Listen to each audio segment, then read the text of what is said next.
Assalamualaikum warahmatullahi wabarakatuh. Perkenalkan, nama saya Marwa dengan NPM 2140402052.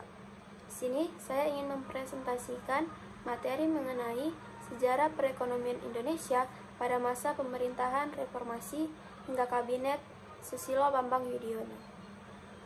Pada 20 Oktober 1999, KH Abdurrahman Wahid terpilih menjadi presiden dan Megawati Soekarno Putri sebagai wakil presidennya. Pada awal pemerintahan Gus Dur, laju pertumbuhan ekonomi hampir mencapai 5%.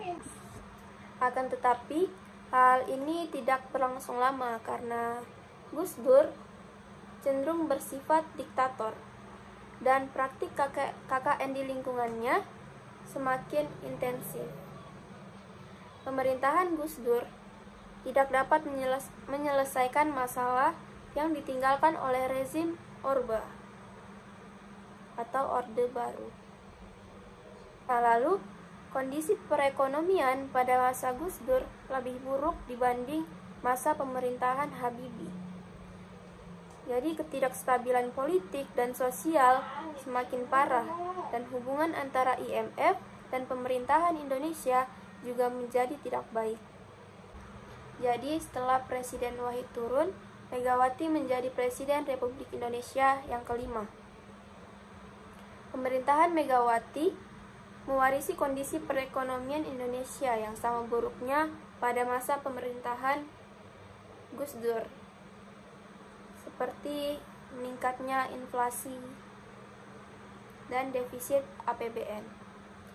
Nah, namun di samping itu ada beberapa variabel makro ekonomi Indonesia yang mengalami perbaikan. Pada masa pemerintahan SBY, masyarakat umum, pelaku usaha, negara pendonor, dan lembaga-lembaga dunia sempat optimis kinerja perekonomian Indonesia selama 5 tahun ke depan akan jauh lebih baik.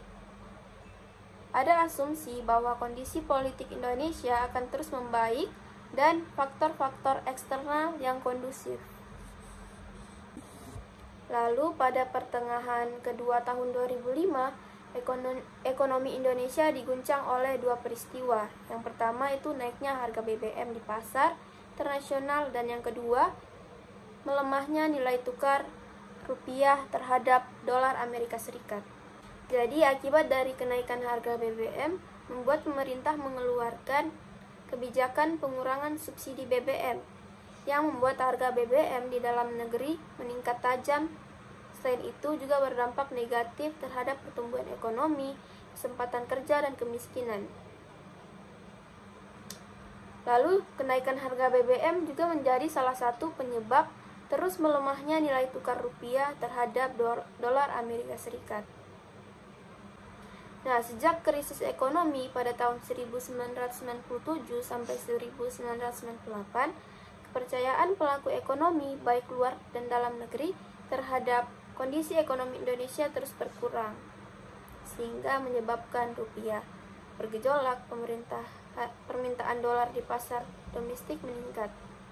Jadi secara teori, melemahnya nilai rupiah akan membuat ekspor semakin meningkat. Namun, pada kenyataannya malah sebaliknya. Menjelang akhir masa jabatan Susilo Bambang Yudhoyono, perekonomian menghadapi dua goncangan eksternal.